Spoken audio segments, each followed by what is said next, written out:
The massive Draconian warship cut through the darkness of space. Commander Zex Thalor stood on the bridge, his scaled hands clasped behind his back as he gazed at the blue-green planet on the view screen. Earth. Just another world to add to the growing list of Draconian conquests. Status report, Zex Thalor demanded, his deep voice echoing across the command deck. All 50 ships in attack formation, Commander, replied Sub-Commander Vex. Weapons charged. Shields at maximum.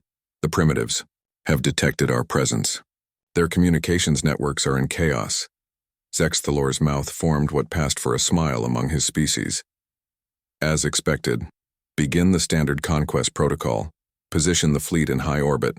Target an uninhabited area for the demonstration. Strike. Yes, Commander. The target area has been selected. A region of desert far from human settlements. The Draconian Empire had conquered 377 worlds using the same method. Show overwhelming force. Demonstrate the futility of resistance. Accept surrender. Those who resisted were crushed without mercy. None had ever defeated the Draconians, and Earth would be no different, or so they thought. In the Pentagon's underground command center, Major Frank Lewis burst through the doors of the crisis room. Generals, admirals, and intelligence officers looked up from the central table. Satellite images of the Draconian warships filled the wall screens. They're here, Frank said, catching his breath. 50 ships, just like we predicted. General, Henry Clark nodded gravely. The President has been notified. She's on her way to the secure facility. The room buzzed with activity, but there was no panic, no fear, just focused determination. This was the moment they had prepared for across generations. Frank studied the alien fleet formation on the screens. They're using standard Draconian attack positioning, just like the Roswell survivors described. And our systems? General Clark asked. Mesh installations worldwide report ready status, a technician called out. Quantum alignment at optimal levels. All capture facilities standing by. Frank allowed himself a small smile. The aliens thought they were dealing with a primitive species that had barely reached its own moon. They had no idea what was waiting for them. President Olivia Ward sat at the head of the table in the Presidential Emergency Operations Center, deep beneath the White House. The Joint Chiefs of Staff and her national security team surrounded her. Madam President, General Clark began, the Draconian fleet has taken position in orbit. Based on previous encounter data, they will likely make a demonstration strike within the next hour, then demand our surrender. The President's face remained calm. And Operation Starfall? Ready to activate on your command, replied Admiral Jack Bennett. The mesh system is fully operational. Capture facilities around the world are standing by. President Ward looked at each person in the room.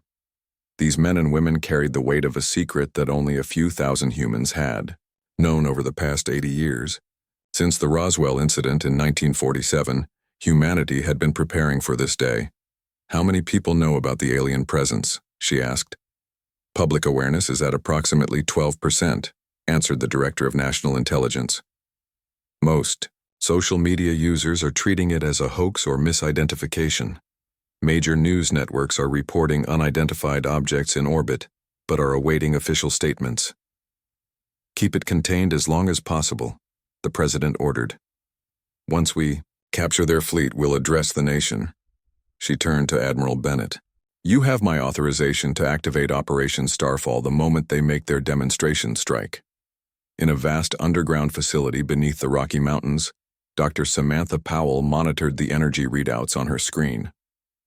The mesh, magnetic, energy shield harmonizer, was the culmination of decades of reverse engineering alien technology.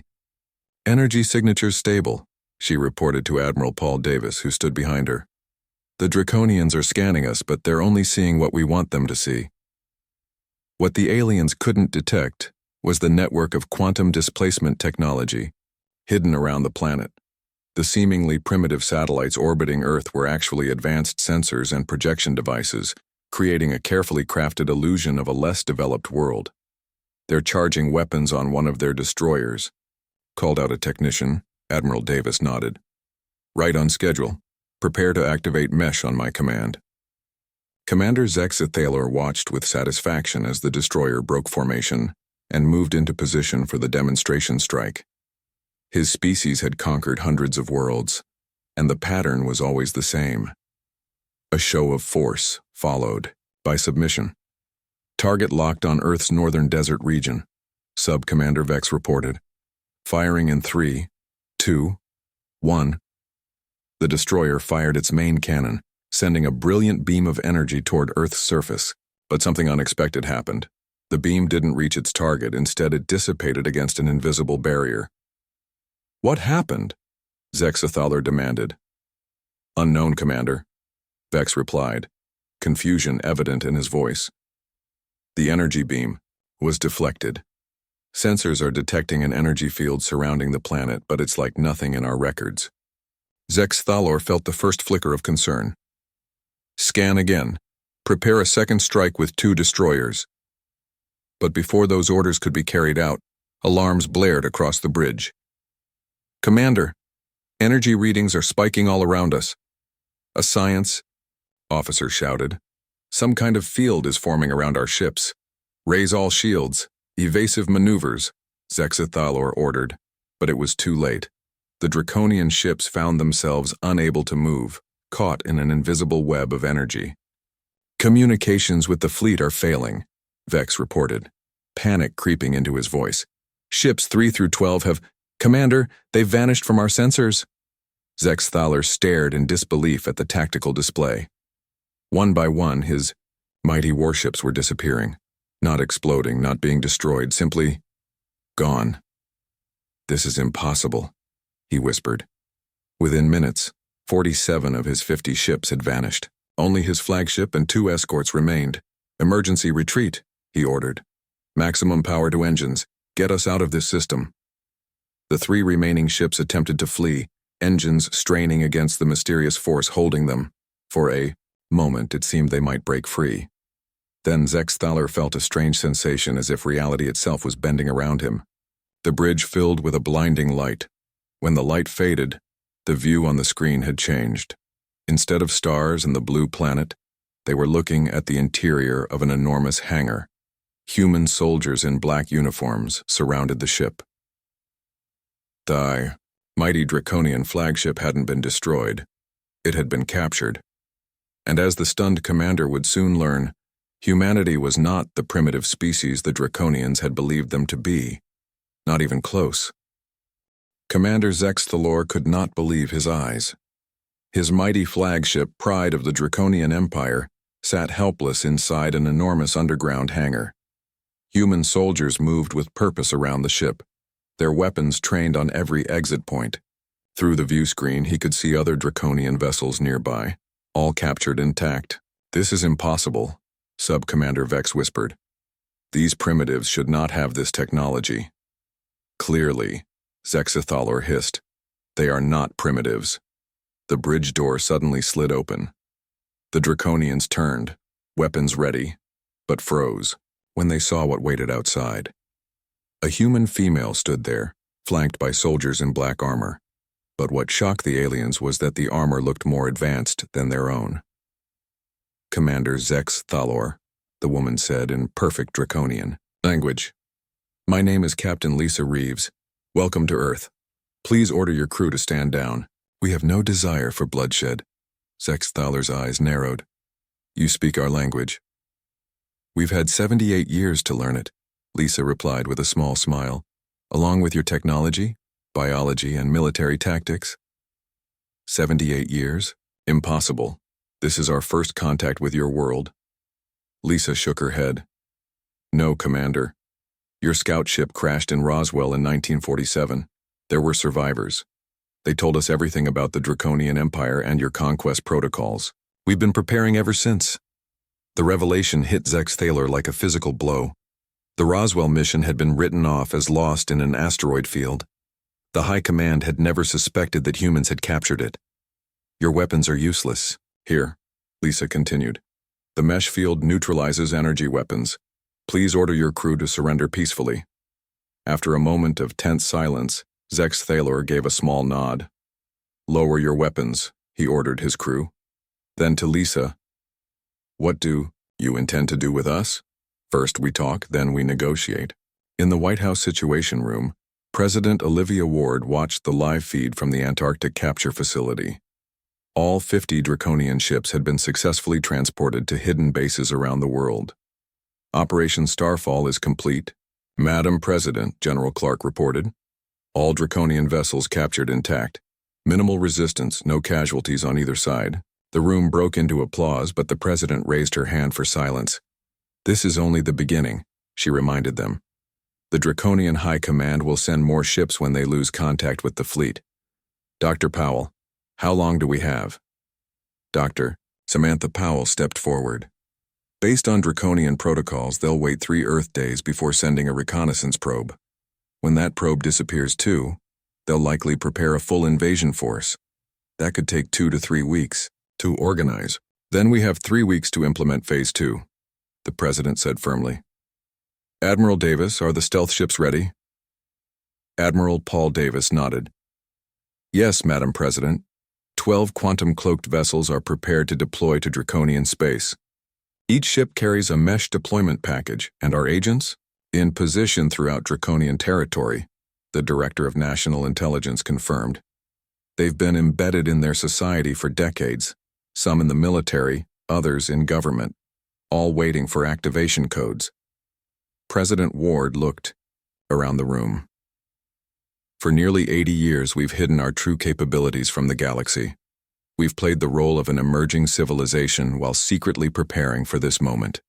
Now we show the Draconian Empire exactly who they've picked a fight with." Captain Lisa Reeves led Commander Zexa Thaler through a long tunnel cut into the Antarctic ice. 2 human guards walked behind them, but their weapons weren't drawn. It was a show of confidence that unsettled the Draconian commander. "Where are you taking me?" Zexa Thaler asked. "To show you something you need to see," Lisa replied simply. They entered a vast chamber that took Zex Thaler's breath away. It was filled with spacecraft, but not the primitive shuttlecraft he expected from humans. These ships were sleek, advanced, and clearly built for interstellar travel. "Impossible," he whispered. "That's the second time you've said that word today," Lisa noted with a slight smile. "You might want to reconsider what you believe is impossible when it comes to humans. These ships, they have faster-than-light capability." "We've had FTL drives since 1965, Lisa explained. "Reverse-engineered from your scout ship and improved upon. The moon landings, the space station, all the primitive space technology you observed. A carefully crafted deception." She guided him to a large holographic display in the center of the chamber. With a wave of her hand, it activated, showing a map of the galaxy. Several points of light blinked on various star systems. "Human outposts," Lisa explained. 17 worlds beyond our solar system. We've been watching your empire expand for decades. We know about the 377 worlds you've conquered. We've studied your tactics, your strengths, and most importantly, your weaknesses." Zexa Thaler stared at the map in stunned silence. The humans had been in space all this time, watching, learning, preparing. His mind struggled to process the implications. "Why hide?" he finally asked. "Why the deception?" "Because of what happens to civilizations that reveal themselves too soon," Lisa said grimly. "The Arcturians tried to join the galactic community peacefully. Your empire obliterated them. The Centauri attempted diplomatic relations. You enslaved them. We learned from their mistakes." She turned to face him directly. "Humanity chose a different path. We watched. We waited. We prepared. And when you came for us, we were ready." At a secure facility beneath the Rocky Mountains, Dr. Samantha Powell monitored the quantum communication array. Earth's hidden network of stealth ships had deployed to key positions throughout Draconian space. "All vessels report successful positioning," she told Admiral Davis. "Mesh deployment packages ready." "Any sign that the Draconians have detected them?" the Admiral asked. "None, sir. Our quantum cloaking is holding. They have no idea we're already in their home systems." Admiral Davis nodded grimly. "Prepare for Phase 2. When the Draconian High Command sends their reconnaissance probe, we'll capture it just like the fleet. That should convince them to send a full invasion force. And when they mobilize their armada? Dr. Powell asked. Then we spring. The trap, not just here but in their own territory. By the time this is over, the mighty Draconian Empire will understand one important truth. What's that, sir? Admiral Davis's expression hardened. That they picked the wrong species to mess with. Meanwhile, in orbit around the Draconian homeworld, a human stealth ship hovered undetected. Inside, Commander Alan Scott watched the Draconian military headquarters through advanced sensors. Position confirmed, he reported back to Earth. We're in place and ready. The Draconians have no idea what's coming. The trap was set. The next move belonged to the Draconians. But regardless of what they did next, humanity was ready. The predator had become the prey, and the galaxy was about to learn a startling truth about the supposedly primitive humans of Earth. 3 days passed. On the Draconian homeworld of Drakkar Prime, the High Council gathered in their grand chamber. The 12 eldest and most powerful Draconians sat around a circular table, their scaled faces showing rare signs of concern.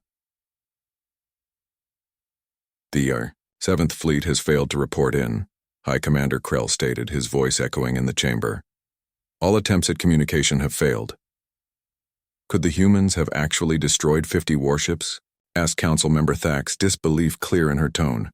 Impossible, Krell dismissed with a wave of his clawed hand. Our scans showed primitive technology. They've barely reached their own moon. They have no weapons capable of defeating our shields. Yet the fleet is silent, another council member pointed out. Krell stood towering over the table. I have dispatched a reconnaissance probe to the Earth system. It will arrive within hours and send back detailed information. If by some miracle these humans have destroyed our fleet, we will respond with overwhelming force. What none of the council members knew was that their conversation was being monitored. In a small apartment just 3 levels below the council chamber, a human woman named Diane Miller listened carefully. She appeared draconian, scaled skin, yellow eyes, imposing height, but it was only a disguise. Underneath was a human agent who had been embedded in Draconian society for 15 years. Diane activated her quantum communicator, a device so advanced it could send instant messages across the galaxy without detection by Draconian sensors. Phoenix to nest, she whispered in code. The hawk flies at midnight. Repeat, the hawk flies at midnight. The message reached Earth in less than a second. The reconnaissance probe was on its way. In the Antarctic facility, Commander Zexa Thalor sat across from Captain Lisa Reeves in a plane interview room. For 3 days he had been shown evidence of humanity's true technological advancement. The shock had worn off, replaced by a growing sense of dread. You understand what will happen next, he said. The High Command will send a probe. When it fails to return, they will launch a full-scale invasion. Lisa nodded calmly. We're counting on it. You cannot hope to capture an entire invasion fleet, Zexa Thalor argued. The High Command will send thousands of ships. Lisa smiled. Commander, have you wondered why we're telling you all this? Why we're showing you our true capabilities? Before he could answer, the door opened and President Olivia Ward walked in. Zexa Thalor recognized her from the information files about Earth's leadership structure. Commander Zexa Thalor, the President said, taking a seat. I am President Ward, elected leader of the United States and representative of Earth's Unified Defense Council. Zexa Thalor stiffened. Madam President, I assume you've come to negotiate terms of surrender. President Ward smiled. In a manner of speaking, but not our surrender. Yours. The Draconian commander laughed, a harsh sound. The Draconian Empire does not surrender. We have conquered 377 worlds. We have never been defeated. There's always a first time, the President replied calmly. And I believe you misunderstand your situation. This isn't a negotiation between equals. This is us informing you of what will happen next. She nodded to Lisa, who activated a holographic display on the table. It showed the Draconian homeworld. Right now, we have 12 stealth ships positioned around your key military installations, President Ward explained. We have agents embedded throughout your government and military. Some have been there for decades. Zexatheller's yellow eyes widened. Impossible. We would detect that word again, Lisa interrupted with a small smile. Your probe will arrive in our system shortly, the president continued. We will capture it, just as we captured your fleet. The High Command will then send an invasion force, as you predicted. But before those ships even leave your space, we will activate our mesh technology around your military headquarters, your shipyards, and your planetary defense grid. Zexathelor stared at her, comprehension dawning on his face. You plan to capture our leadership. Among other things, the president confirmed. We've spent 80 years preparing for this day, Commander. We don't intend to just defend our world. We intend to end the Draconian threat permanently. In Earth orbit, the mesh system detected the arrival of the Draconian probe, a small unmanned vessel designed to observe and report. In the Rocky Mountain Command Center, Dr. Samantha Powell monitored the readings. Probe has entered the system. Admiral, it's scanning Earth now. Admiral Paul Davis nodded. Let it see just enough. Let it detect the debris field we created. It needs to report that the fleet was destroyed. The mesh system projected false readings toward the probe. Images of destroyed Draconian ships scattered across Earth orbit, a planet mobilizing primitive defenses. It's transmitting back to Dracar Prime, Dr. Powell reported. Sending exactly what we want them to see. Perfect, Admiral Davis said with satisfaction. Now bring it in. The mesh field activated around the probe. Just like the fleet before it, the small vessel vanished from space, transported to a capture facility in the Nevada desert. Probe secured, Dr. Powell confirmed. The message was sent before capture. The Draconians now believe their fleet was destroyed by some unknown Earth weapon. Admiral Davis smiled grimly. And now they'll send everything they have, exactly as we planned. On Dracar Prime, the High Council reviewed the probe's transmission with growing rage. Destroyed the entire fleet, High Commander Krell roared. These primitives somehow developed energy weapons capable of penetrating our shields. The probe detected unusual energy signatures before transmission was lost, Council Member Thax noted. Perhaps these humans are not as primitive as we thought. Doesn't matter, Krell declared. No species defies the Draconian Empire and lives. I am ordering the assembly of our largest invasion force ever. We will reduce their cities to ash. We will make an example of Earth that the galaxy will never forget. Throughout the chamber, council members voiced their agreement. None noticed. The small maintenance worker in the corner, a disguised human agent named Steve Allen who listened carefully to every word. As the council session ended, Steve slipped away to a secure location and activated his quantum communicator. Eagle to nest. The storm is brewing. Repeat, the storm is brewing. The message reached Earth instantly. The Draconians were mobilizing their invasion force, just as humanity had predicted. In the Antarctic facility, President Ward received the news with calm determination. She turned to Commander Zexathelor. It appears your leaders have made their decision, she said. They're sending an invasion force.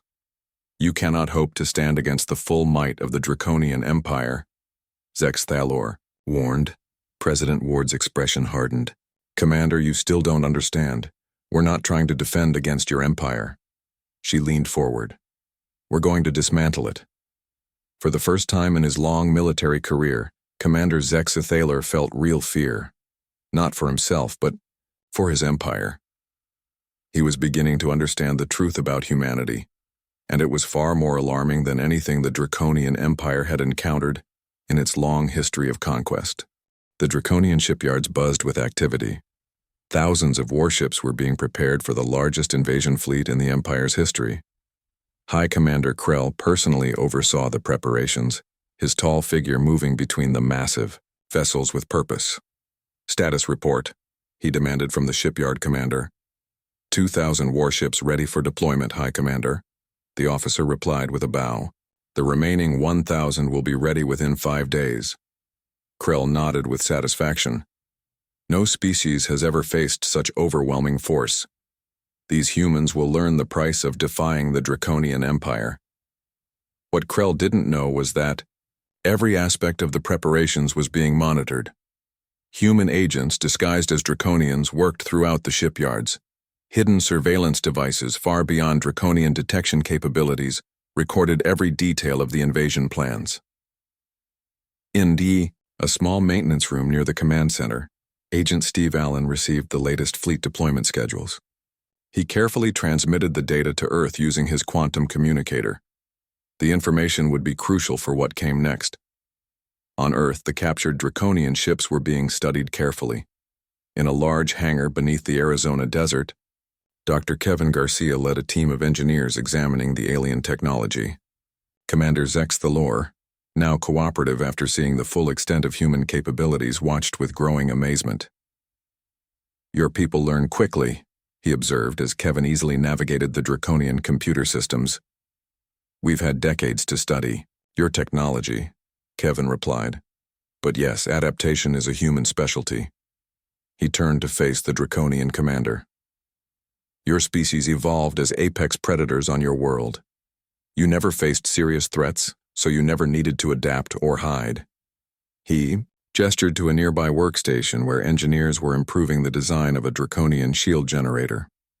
"Humans evolved as both predator and prey. We learned to hide, to observe, to think beyond direct confrontation. It shaped how we think." Zex Thalor watched as the engineers made modifications to the shield generator, enhancing its efficiency by nearly 40%. "You're improving our technology." "Of course," Kevin said with a smile. "That's what humans do. We take ideas and make them better." A soldier approached and handed Kevin a datapad. After reading it, he looked up at Zex Thalor. "The invasion fleet is almost ready. 3,000 ships preparing to attack Earth." "And you're not concerned?" Zex Thalor asked, puzzled by the humans' calm demeanor. "Why would we be? This is exactly what we wanted." In the Oval Office, President Olivia Ward met with her top military and scientific advisors. The atmosphere was tense but controlled. "The Draconian invasion fleet will be fully assembled within 5 days, Admiral Paul Davis reported.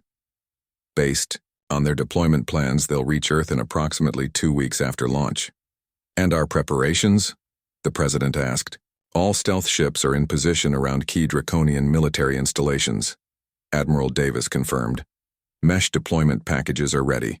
Our embedded agents have been given final instructions." Dr. Samantha Powell spoke next. "The mesh system on Earth has been upgraded based on what we learned from capturing the First Fleet. We can now transport much larger objects over greater distances." The President nodded. "And the diplomatic package?" "Ready, Madam President," replied the Secretary of State. "The terms of surrender have been prepared, along with the evidence of our infiltration throughout their empire." President Ward looked around the room at the faces of those who had worked for decades to prepare for this moment. Some had devoted their entire careers to the secret program, knowing they might never see its completion. "What we do in the next few days will change the course of human history," she said solemnly. "For 80 years we've hidden our true capabilities from the galaxy. We've played the role assigned to us by stronger powers. That ends now." She stood and moved to the window, looking out at the White House lawn. "Initiate Operation Phoenix. It's time to show the Draconian Empire exactly who they're dealing with." On Drakkar Prime, High Commander Krell addressed the assembled fleet commanders. 3,000 ship captains watched via holographic projection as he outlined the invasion plan. "The humans have somehow developed weapons capable of destroying our ships," he explained. "But they remain a primitive, isolated species. They have no means to detect our approach if we exit hyperspace directly in their atmosphere. We will strike from all sides, overwhelming their defenses before they can react." As Krell spoke, none of the Draconians noticed the small changes occurring around them. In key positions throughout the military headquarters, human agents activated small devices hidden over decades of careful infiltration. In orbit above the Draconian homeworld, 12 human stealth ships moved into precise positions. Inside one of them, Commander Alan Scott gave the order. "Activate mesh deployment. Target all primary military installations." Around the Draconian military complex, the air began to shimmer slightly. The mesh field was forming, invisible to Draconian sensors but growing stronger by the second. "Hi."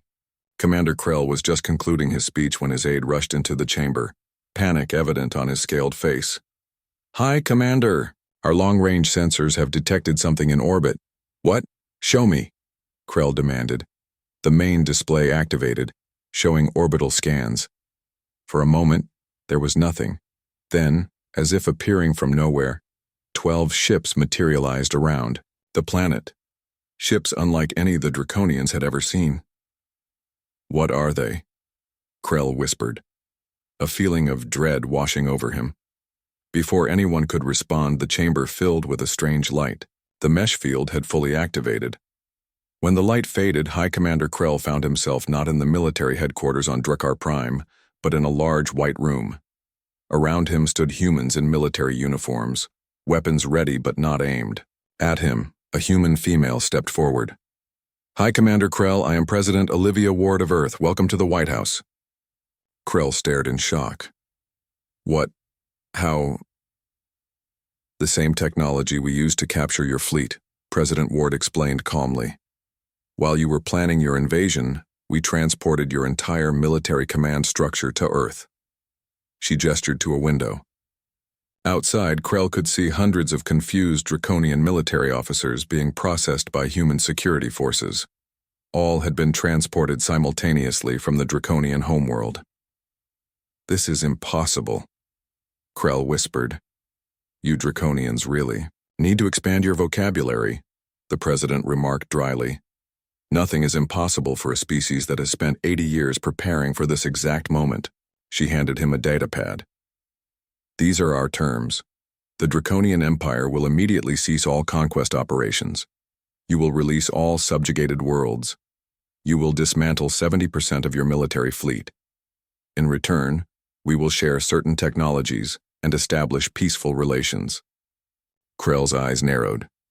"And if we refuse?" President Ward's expression hardened. "Look around you, Commander. We infiltrated every level of your society. We captured your fleet with ease. We just transported your entire military command structure across the galaxy.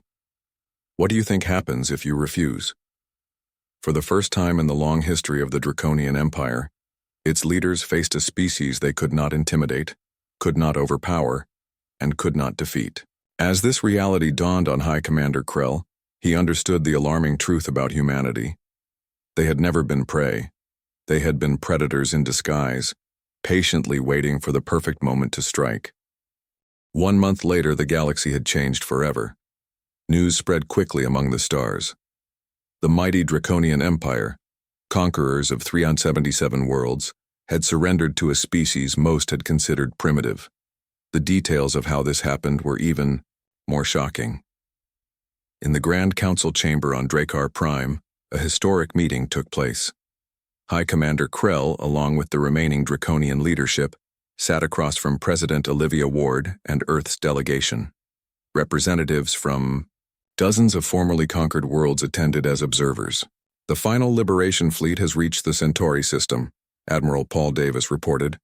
"All Draconian forces have withdrawn as agreed." Krell nodded stiffly. The past month had been the most humiliating in Draconian history. The peace terms were harsh but fair. The Empire would release all conquered worlds, reduce their military to defensive capabilities only, and accept human oversight for 50 years.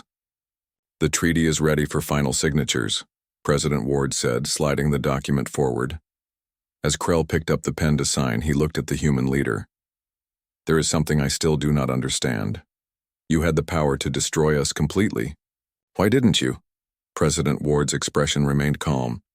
"Because that's not who we are. Humanity could have wiped out your species, but that would have made us no better than you. We chose a different path." Krell signed the document, officially ending the Draconian Empire's reign of conquest.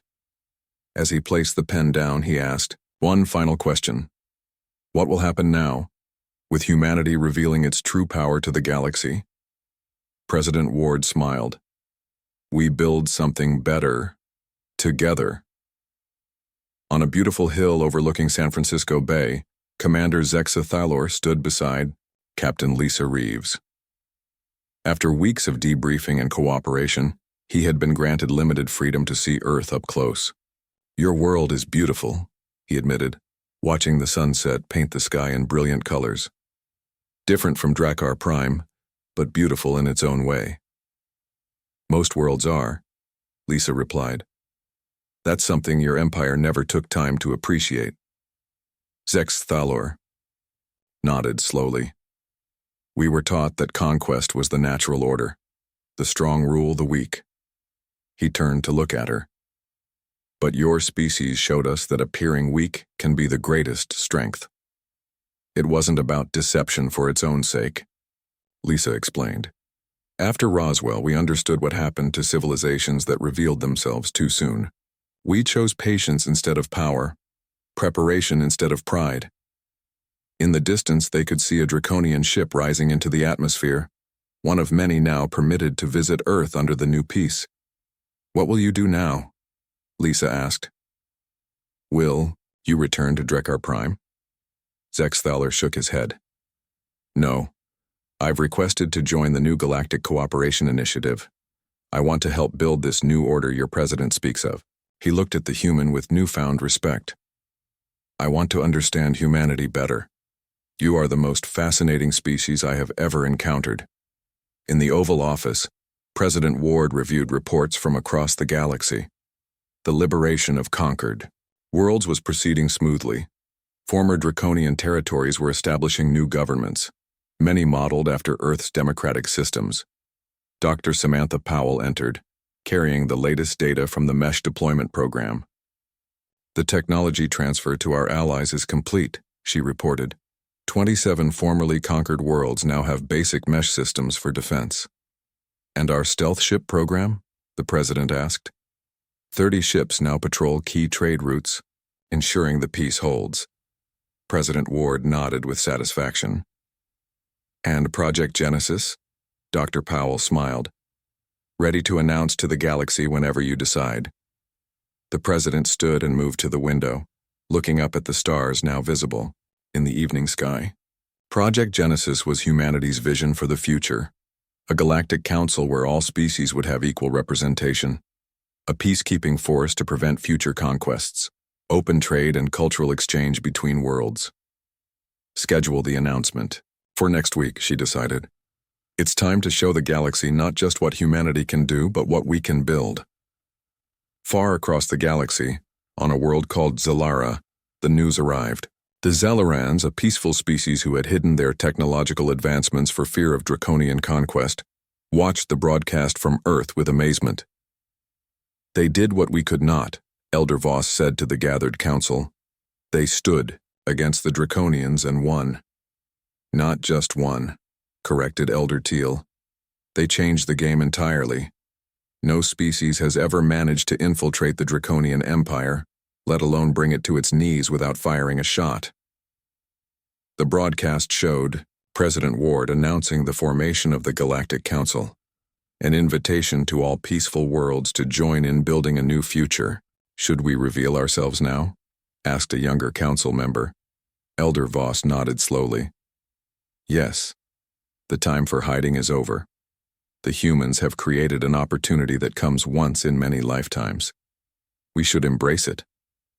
Across the galaxy, similar scenes played out on dozens of worlds. Species that had hidden their true capabilities, much as humanity had, now emerged from the shadows. The humans had shown it was possible to stand against conquest, to build rather than destroy. 6 months later, representatives from 142 worlds gathered on Earth for the first official meeting of the Galactic Council. In a massive chamber built specifically for this purpose, President Olivia Ward addressed the assembled delegates. "For too long, the galaxy was ruled by the principle that might makes right," she began. "The Draconian Empire conquered hundreds of worlds because no one stood against them. Not because no one could, but because no one dared." She gestured to the Draconian representatives, now equal members rather than conquerors. Humanity chose a different path. We observed, we learned, we prepared. When the time came, we showed that true strength isn't about destruction, but creation. Not about domination, but cooperation. Around the chamber, delegates nodded in agreement.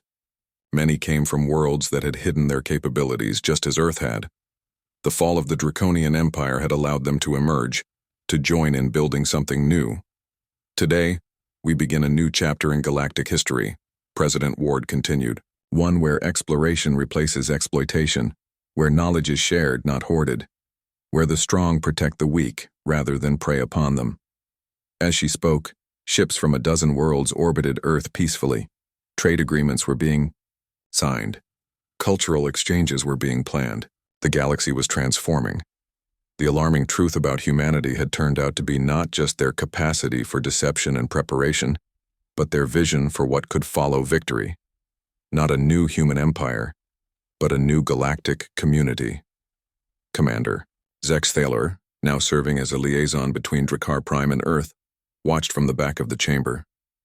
He thought about how his fleet had arrived at Earth expecting an easy conquest, only to disappear into humanity's trap. It had been the best mistake of his life. The galaxy would never be the same, and that, he realized, was a very good thing indeed. The end